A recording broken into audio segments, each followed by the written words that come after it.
introduction, William Brandmeier. William Brandmeier, c'est un réalisateur mal aimé qui, malgré que ses films soient autant appréciés, ironiquement, a perduré de 2006 avec Stay Alive. Oh, fausse information. A perduré de 1997 avec Éclat et Charme. J'ai traduit le nom en français, mais le film n'est jamais sorti en France. Voilà pourquoi je dis fausse information, parce que tout le monde croit que Stay Alive c'est son premier film. Mais Éclat et Charme, qui est donc un film de 1997, jamais sorti en France, je crois que même aux États-Unis il y a très peu d'informations, c'est son premier film. Donc de 1997 jusqu'à 2023 avec Lord of Misrule, vous imaginez, Lord of Misrule qui sortira l'année prochaine, donc vous l'aurez compris. Ce qui fait quand même 26 ans de carrière. 26 ans pour Brandmeier. Clairement, je trouve ça incroyable, parce qu'il n'est pas très apprécié, soyons francs, et pourtant, il a perduré. Preuve qu'il faut y croire. Personnellement, c'est clairement un réalisateur que j'adore, parmi mes 10 préférés. The Devil Inside, The Boy, le très déprécié aussi, The Boy 2, qui est dit comme une suite inutile. Je suis à moitié d'accord sur le coup, c'est celui que je préfère le moins de sa filmo, mais il est sympa. Separation, plutôt sympa, mais paraît-il, j'aurais mal compris le sous-texte d'après ce que j'ai vu. On me l'a pas dit personnellement, mais en gros, d'après ce que j'ai lu, ouais, le film a un sous-texte pas très fin, quoi, et surtout mauvais. Et voilà. Je pense carrément, comme je l'ai dit, que William Brandmeier, c'est un des meilleurs réalisateurs du 21e siècle. Peut-être pas dans mon top 5, mais comme je l'ai dit, peut-être le 7ème. Ouais, 7ème si j'y crois bien. Faudrait que je vous fasse un top de mes réalisateurs préférés un jour. Sauf que, voilà. Comme il fait aussi partie un peu de fin 20e siècle, ça c'est encore autre chose. Mais sauf qu'avant, Lord of Misrule, son film de 2023, il y en a un autre entre Separation et Lord of Misrule. Pour ceux qui aiment les enfants, on critique Orphan Fierce Kill de William Brandmeier, le préquel, du Esther, le préquel, du Esther de Jerome Colette Serra. Serait-ce une déception ou un très bon film? Les deux à la fois ne seraient point impossibles. Comment tu t'appelles?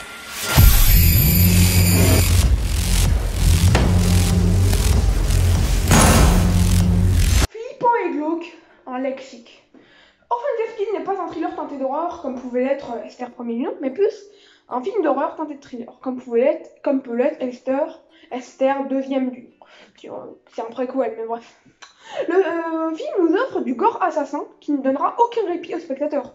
Ce qui est fort en plus avec le film, et ce qui est assez rare pour être noté, c'est que moi, je pense que ça va être assez personnel, mais on ne redemande pas du gore. C'est ça qui est fort. Le film est tellement malsain, un glauque qui effleure le funeste par moment, d'une telle manière en fait. Un glauque malsain dans l'acheminement manipulateur d'une Esther qui joue d'une faucheuse, c'est bien connu. Mais clairement, mais Esther, ouais, ça a toujours été ça la force d'Esther du premier nom. Je crois que c'est pour ça qu'il fait partie de mes films préférés. Esther est glauque. Esther, c'est la personnification littérale, quoi, en fait, de la tension. Parce que le film est sous tension, en fait. Du début à la fin, il n'y a que de la tension dans le film. Pas que à cause d'Esther, vraiment, le film est très bien shooté et tout. Mais clairement, Esther, elle personnifie tout le malsain, tout le glauque du film. Et elle l'avait fait dans Esther premier du nom. Là, elle le fait dans Orphan Fierce Kill. Alors j'utilise le nom anglais pour Orphan Fierce Kill au lieu de dire Esther de l'origine, parce que ça fait des mois, voire bientôt, peut-être bientôt un an, ouais, que je me dis Orphan Fierce Kill, c'est pour ça. Voilà, je vous préviens. Un twist que je ne vais pas révéler, ne vous en faites pas, prendra le film d'une façon exorbitante, si je puis me permettre, pour accentuer un jeu de manipulation humain qui ne laissera pas de marbre. Car ouais, Esther, elle est humaine, elle est fébrile par moments. C'est-à-dire qu'elle se fait même avoir dans ce twist. Et un truc qui dit, bah Esther, c'est finito. Sauf que ce n'est pas finito, puisqu'après il reste une moitié de film. D'ailleurs la fin, extraordinaire, j'aime beaucoup. Moi il y a qu'un seul truc qui m'a dérangé, dont on parlera après, mais ça a plombé le film. Esther restera la plus glaçante du récit, dans sa forme de pseudo-fillette maladive, surtout le meilleur du pire. On explore Esther dans le peu qu'il y a à découvrir, parce qu'il y a très peu de choses à découvrir d'elle, en réalité, mais ça m'a étonné qu'il y a le peu de choses, c'était poussé au max. Clairement, cela ne serait pas possible sans avoir repris, ça je suis très heureux qu'on ait repris, Isabelle Fuhrman, qui est extraordinaire, ou William Brandmeier en tant que maître de l'horreur, tout aussi extraordinaire que son actrice principale, mais à sa place de réal.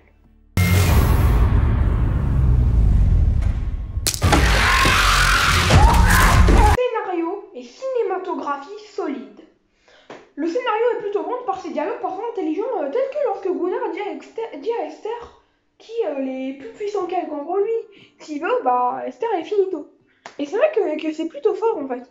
Il parle, je peux pas trop révéler parce que la phrase est assez dure à exprimer, mais en gros il y a Esther qui, je crois, elle veut partir, un truc de ce genre là, et en gros il lui dit, bah de toute manière, moi là où je suis, je crois que je peux pas faire plus de choses.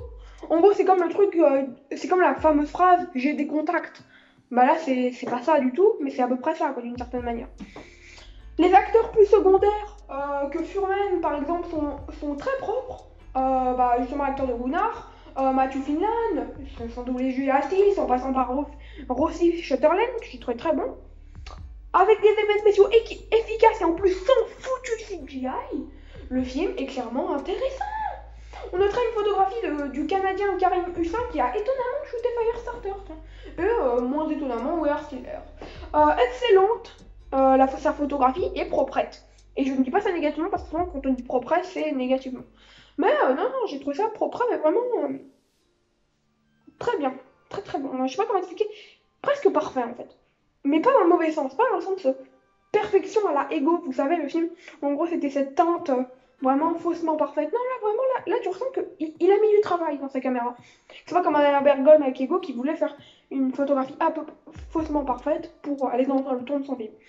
S'il s'y met bien, Hussin, je pense que. Donc, Hussin, le photographe principal, j'ai pas le terme, excusez-moi. Le cinématographeur, j'ai pas le terme. Donc, le photographe principal de Orphan Cherski peut devenir l'un des plus grands photographes de cinéma, je pense. Mais le film a pris un raccourci, même peut-être une demi-douzaine de raccourcis. Et je peux vous assurer que le récit, ça l'a plombé.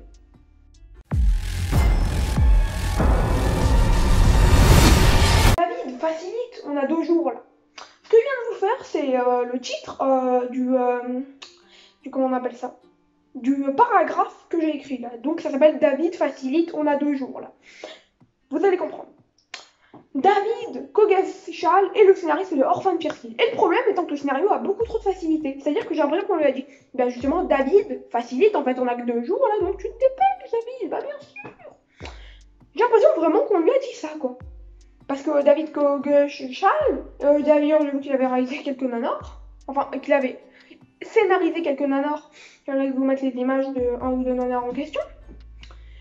Voilà, déjà donc dans les facilités, je vous en sors deux hyper fortes. Esther qui conduit une voiture et on la rend à sa mère et sans que la police dise qu'une enfant a conduit une voiture.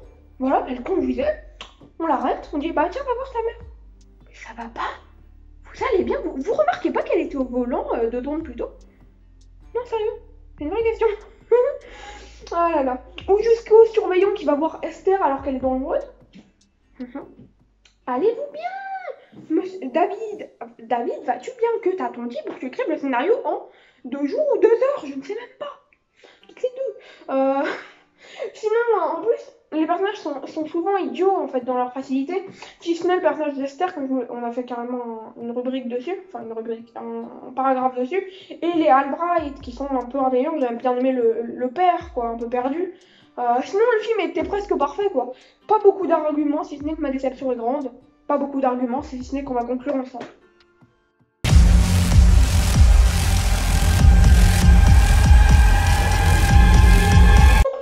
Travail trop peu appuyé. Aussi divertissant qu'intelligent, Orphan Cherski est un film qui avance jusqu'à une finalité tumultueuse, avec une Esther classe, c'est sûr, sans relâche. Ah ouais, ça c'est sûr. Mais par contre, quand je dis classe, je parle pas du moment où elle est dans la voiture avec les lunettes de soleil, un moment que j'ai pas trouvé extraordinaire dans le scénario. Voilà, c'est juste pour lui donner un air classe qui n'a pas marché. Mais Esther est classe de base, dans son côté glauquissime, tout ça. C'est clairement le chef-d'œuvre de William Brandby, mais le problème c'est que ce sera pas un chef-d'œuvre à proprement parler, dans le sens plus global.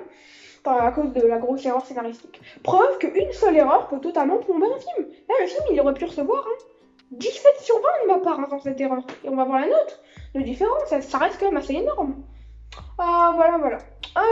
Voilà, donc William Brandby reste un maître de l'horreur que je défendrai de tout ce qu'il y a avec mon bouclier.